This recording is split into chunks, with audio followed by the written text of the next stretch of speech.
Hello! Tonight, we're going to slow things down. We're going on a very intimate journey through this explainer. A late-night story about love, that dizzying, confusing transition of youth, and the quiet ghosts of our past that we all carry. So if you can, turn down the lights, get comfortable, and just let the outside world fade away for a little while. You know, some people stay with us long after they disappear. And I don't just mean as memories. I mean as feelings that we simply never outgrow. They become a part of our psychological architecture. They linger in the shadows of our minds, waking us up when we least expect it, usually when we're trying our hardest to move on. I want you to really think about that for a second. What is a memory that you simply cannot outgrow? A specific person, a fleeting moment, maybe a profound loss that completely altered the trajectory of who you are today. Just hold on to that feeling. Keep it with you as we move forward. The foundation of our explainer tonight is Haruki Murakami's devastatingly beautiful classic, Norwegian Wood. Now, if you're familiar with Murakami, you might expect surrealism, talking cats, raining fish, or parallel worlds. But this is different. This is a deeply realistic, almost overwhelmingly nostalgic plunge straight into the past. It perfectly captures that messy, heartbreaking transition into adulthood without hiding behind any magical metaphors. Ultimately, it's a story about survival. Section 1. Echoes of a Distant Youth. The story actually opens with our narrator, Toru Watanabe, as an adult. He's 37 years old, strapped into a seat on a huge 747, plunging through thick clouds toward a Hamburg airport in 1987. And suddenly, soft music begins to play from the ceiling speakers. It's an orchestral cover of the Beatles' Norwegian Wood. Instantly, just like that, the melody sends a violent shudder through his entire body. He is pulled aggressively back in time. Back to 1968, entering his college dorm in Tokyo. Back to a quiet autumn meadow in 1969.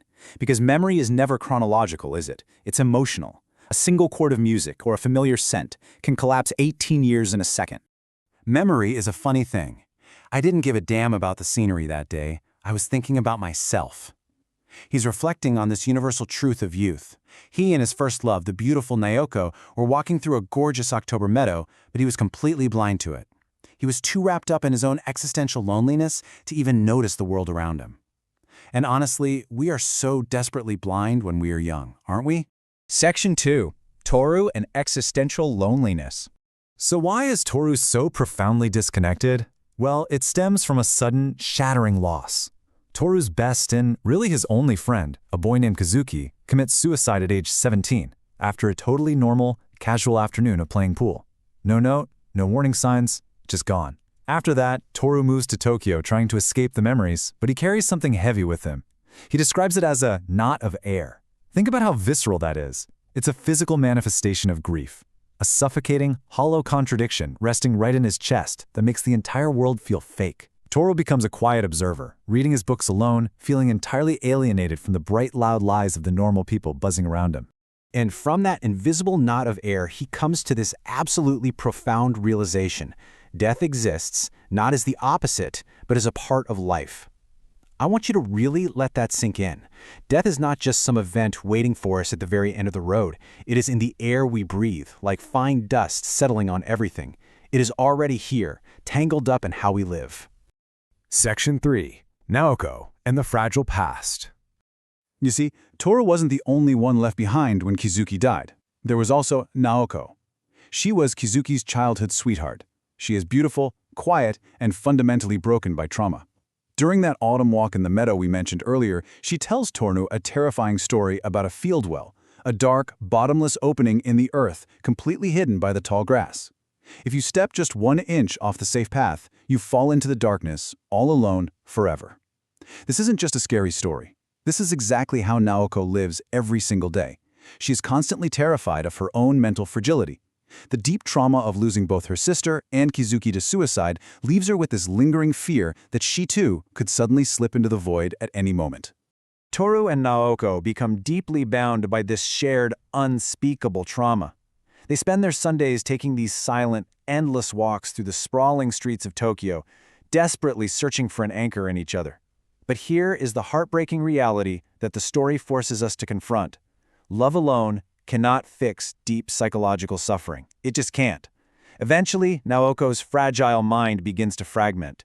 She literally loses her ability to find words. She feels like her body is splitting in two. Ultimately, she has to retreat entirely from the outside world, moving to an isolated, quiet sanatorium deep in the snowy mountains of Kyoto. And this creates the central, devastating contrast of the entire narrative. Two women representing two totally different paths for our narrator. On one side we have Naoko. She is the past. She is bound by trauma, silence, deep snowy woods, and the beautiful, delicate fragility of a ghost. But then on the other side there's Midori. Midori is the future. She is fueled by vitality, noise, messy, imperfect survival, and undeniable, burning life. Which brings us to Section 4, Midori, the Pulse of Life. Just as Toru is drowning in the quiet, suffocating ghosts of his past, Midori Kobayashi bursts into his world like a firecracker. She is fiercely honest, wonderfully chaotic, and just utterly, undeniably alive. There's this amazing scene where they are watching a raging fire from her roof, casually drinking beer, and she starts singing this terrible, quirky song she wrote. I'd love to cook a stew for you, but I have no pot. I'd love to write a poem for you, but I have no pen. The whole theme of her life, she explains, is that she has nothing. And the crazy thing is, she has faced immense tragedy too. Both of her parents die agonizing deaths during the timeline of this story. But unlike Naoko, Midori absolutely refuses to be pulled down into that dark well. She demands attention. She demands to be taken out, to drink, to talk, to truly live. She is emotional courage personified. Section 5. The Heavyweight of Love. So now Toru is torn in this devastating emotional triangle, a battle between guilt and desire. He genuinely pledges to wait for Naoko forever, to be her faithful anchor in the dark. But he's a young man, and he simply cannot deny the very human, physical, gravitational pull of Midori's living warmth. And then, the unavoidable tragedy strikes. Despite the letters, despite the visits, Naoko hangs herself in the dark, silent woods near the sanatorium. When Toru finds out, he absolutely breaks. He abandons his entire life, drops out of everything, and wanders aimlessly along the desolate coast of Japan for nearly a month. He survives on cheap whiskey and bread, sleeping in the cold sand, just weeping by the ocean. It's this brutal realization that you can read all the philosophy in the world, but no amount of intellect can truly prepare you for the sudden, violent loss of someone you deeply love. When Toru finally drags himself back to Tokyo, he's basically a ghost himself. He feels like he's just the caretaker of an empty museum dedicated to the dead. But then he is visited by Reiko, who is Naoko's older roommate from the sanatorium. And in the quiet of the night, she leaves him with this profound, incredibly grounding truth. If there's something you can learn from it, you should do that. But quite aside from that, you should be happy. You have to be strong. She gently teaches him, and us really, that accepting imperfection and actively choosing to be happy even after surviving the death of those we love is the only way to actually grow up. Section 6. Learning to Truly Live. In the very final scene of the story, Toru makes a definitive choice. He decides to stop being the caretaker of the dead. He walks to a public phone booth, and he calls Midori. He tells her he has nothing but her in the whole world, and he wants to start over. Midori's quiet for a moment, and then she simply asks him, "Where are you now?" And the story ends with Toru looking around, holding the phone, realizing he is standing right in the middle of nowhere. He is completely surrounded by the dizzying, chaotic, messy blur of the living world. The ending is incredibly ambiguous and purposefully unsettling. He has chosen reality, but reality, without the safety of our ghosts, is utterly disorienting. And so, as we wrap up this explainer, I want to leave you with a question to carry into your own night.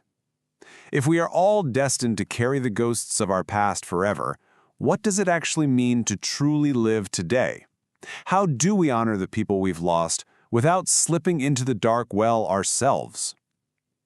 Thank you so much for taking this quiet journey through the shadows of Norwegian Wood with me. Take care of yourselves out there, and maybe hold the living just a little bit closer tonight.